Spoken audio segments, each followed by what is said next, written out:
In a town that's known for popularizing sourdough, it's logical that San Francisco would have a bakery on almost every corner. Honestly, there's nothing wrong with that crusty baguette or flaky pastry from your local cute corner cafe just down the street from your apartment or Airbnb. But for those that are searching for the best, here is my second definitive list of top artisanal bakeries based on local favorites.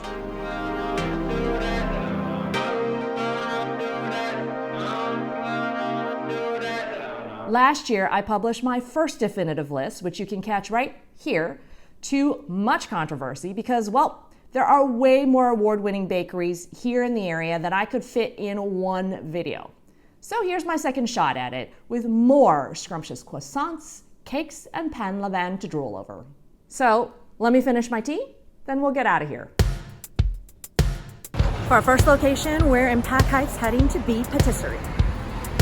Be Patisserie is the brainchild of co-owner and SF native Belinda Leong. In 2018, Leong won the James Beard Award for her delicious viennoiserie, which are laminated pastries like croissants and Danish. She got her chops as a pastry chef at Gary Danko, one of the oldest fine dining classics in the city. After which, she did a stint at Manresa in Los Gatos, who are masters of viennoiserie. See my Best Bakeries Part 1 here, before launching Be Patisserie a year later. Belinda's specialty is kouign amann, which takes croissant dough and layers it with butter and sugar and forms it into a round cake. In Brittany, France, where this pastry originates, it's pretty common to have this as a full-size cake that you have to split up amongst people. But here in San Francisco, we usually serve it in these individual personal sizes. Now, I've tried the kouign amann at Manresa in our last video. Let's see how this one stacks up. Here at Be Patisserie, they actually stuff the kouign amann with different fillings based on seasonality. Today, they had chocolate, and I got the strawberry rhubarb.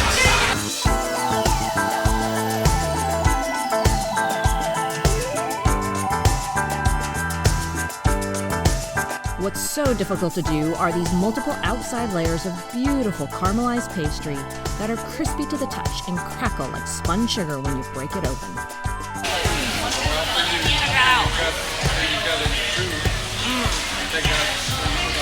It's like honey.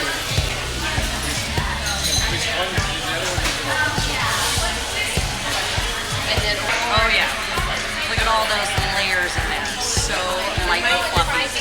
It's got the perfect texture. Crispy on the outside, moist on the inside, flaky all around. And the strawberry preserve is like this freshness of summer. It's almost like they just pulled it straight out of the sweet pot and put it right onto this kouign amann. The taste is intense and not too sweet. A little bit sweet, a little bit tart. Good balance. The verdict? Sorry, Manresa, I'm going to have to give it to Be Patisserie. The pastry is flakier, and I love the addition of the filling. It's so funny. I'm sitting here eating my pastry and giving my review, and I happen to look over at the table next to me, having a lunchtime business meeting, are Michael and Belinda, the co-owners of this bakery. And it's just good to see that they're still very hands-on in operation.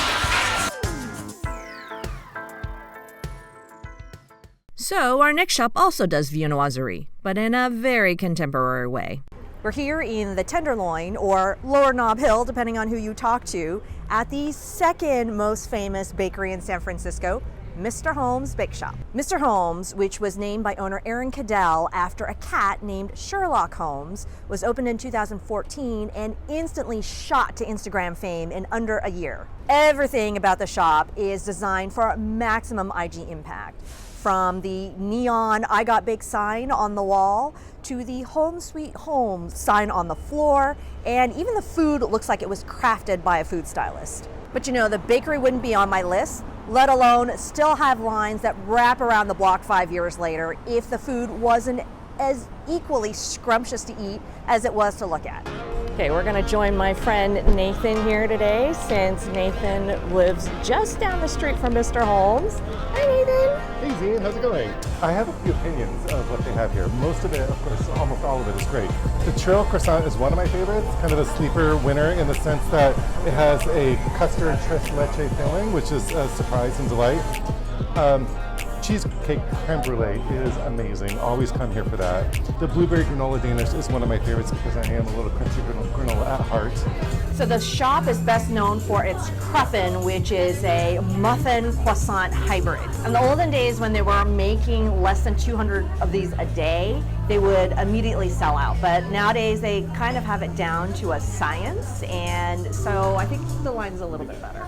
This is made with a croissant dough using a special butter in France, and the dough takes like 2 days to proof. Then they take the dough, roll it out really thinly, roll it up in this special proprietary method and bake it in a muffin tin. Then when it comes out, they roll it in sugar and then fill it with whatever is fresh and seasonal. And these flavors, they change daily. And today is the chocolate pomegranate filling. Here we go, ready for a mess. Oh, there it is. Oh, wow. Oh, nice. It's Look at pudding. that cream It's like a filling. big bowl of pudding inside there. This thing is so flaky as I'm opening it up. All the flakes of pastry are falling all over the place. I love it. It's really nice because it's got this tartness from the pomegranate. The filling is really delicious and custardy. I also really love the croissant. The inside is really buttery and flaky, and the outside of it is super crunchy, also very, very flaky. Zeene here treated me to a couple pastries here at Mr. Holmes, one of which, because I'm a purist, is the basic plain croissant.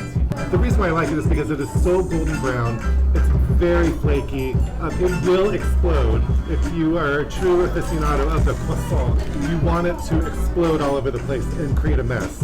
I think it's like pretty much the same or similar dough to the one used in the cruffin. If you don't like custard inside, probably this is a good option. Yes, and they must be eaten the same day that you buy them. You cannot keep this overnight. You cannot buy a box and eat them tomorrow. They are only made to be eaten the same day they are baked. What I really am excited about is the cornflake cookie. Simply Breakfast because, of champions. yes, breakfast of champions. A neighborhood resident recommended it to me. So one day I was out getting in line looking for Mr. Holmes because the line is down the block and I was recently moved into the neighborhood trying to find the place.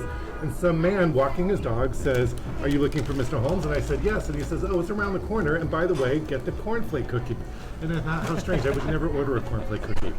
But here it is. It's basically like oatmeal cookie meets honey cookie meets a snickerdoodle. It's a very mild cookie, but it's got a chewiness and a crunchiness that just can't be beat. It's also really buttery, and if I were to describe it, I would say that it's somewhat of a mix between a chocolate chip cookie with that like crunchy, chewy texture and the really buttery flavor, and a oatmeal cookie with that like whole grain goodness to it and the honey taste to it. That's just so beautiful. Okay, I am about to head out to my next bakery. Nathan, thank you so much for joining us today. It was great seeing you, Zeene. Yeah. Thanks for inviting me. Bye. This next one is a bit hidden away, but it's got such a fantastic vibe about it. We're about one neighborhood over at 20th Century Cafe, and you can't tell from the outside, but this outpost of master baker Michel Zeene is chock full of Central European goodies like torts, strudels, and pierogies. Before it was a bakery, it was a laundromat, and check it out now. Oh my God, I love the decor in this place. It is so throwback Grand European Cafe. Okay, can I take a minute to obsess over these details? The floors are based off a cafe design Zeene saw in Vienna. The marble cafe tables were also custom designed to match the smaller size of European ones. The lights are vintage-inspired and sourced from Washington and Massachusetts. And I just adore these bronze-coated tiles on the counter from a specialty shop down in San Jose. The cherry on top are the staff's cute 40s-inspired outfits. All of the aprons are part of Zeene's vintage collection, and customers periodically gift new aprons to her. The item to get here is the Medovik tort, a delicious Russian honey cake. Here, they call it the Krasinski tort, after friend and fellow pastry chef Nicole Krasinski of State Bird Provision. It's got 10 layers of thin sponge cake filled in between with a caramelized honey and dulce de leche cream. It took Paul Zeene years of research and test batches to come up with the perfect recipe.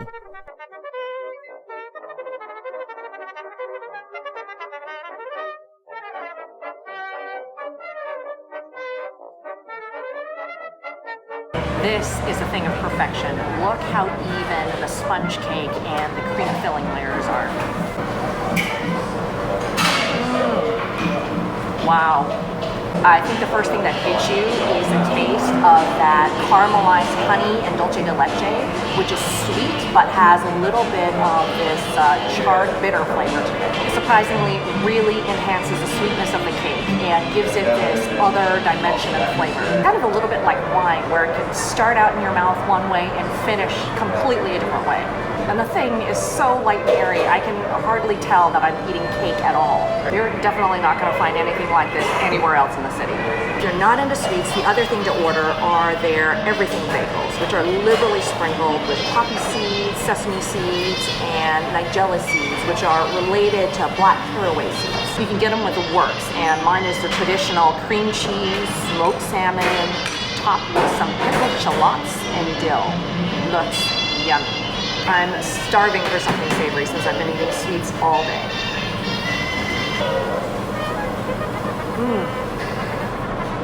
That is delicious. These bagels are on the dense side, but they still manage to maintain that chewiness and moistness that a bagel should have. And I love how delicate these are. I really appreciate the European sizing on these. The seeds give it this fantastic crunchiness and nuttiness, and I love cream cheese and lox. It's probably my favorite topping on bagels.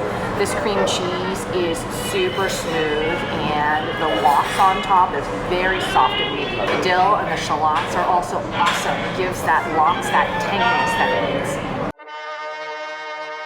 I'm going to hop into the car for our next location because we're going to head across the Bay Bridge to Berkeley.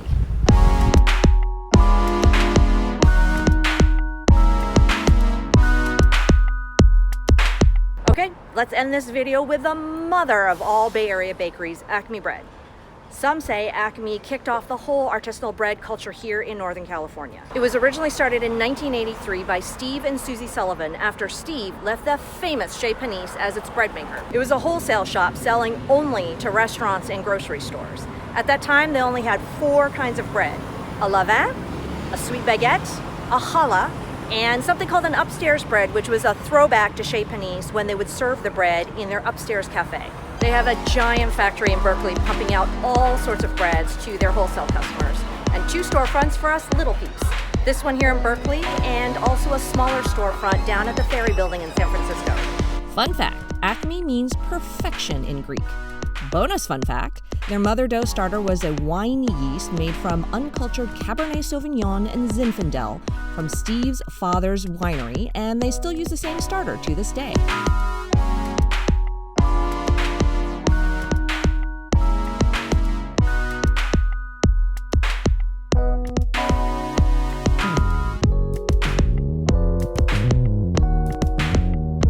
They now have over 100 different types of bread, but are still best known for their levain and their baguettes. Today, I'm going to get the rustic white baguette because, well, that's just my favorite. The Acme rustic white dough is made with organic unbleached flour, water, sea salt, and yeast. That's it. Acme follows the Grand French method, using a long fermented baker's yeast, hand molding the loaves, and baking them in a stone hearth oven.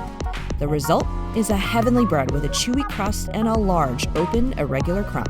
Look how beautiful that looks inside. It's got this nice springy texture with big, open, irregular crumbs.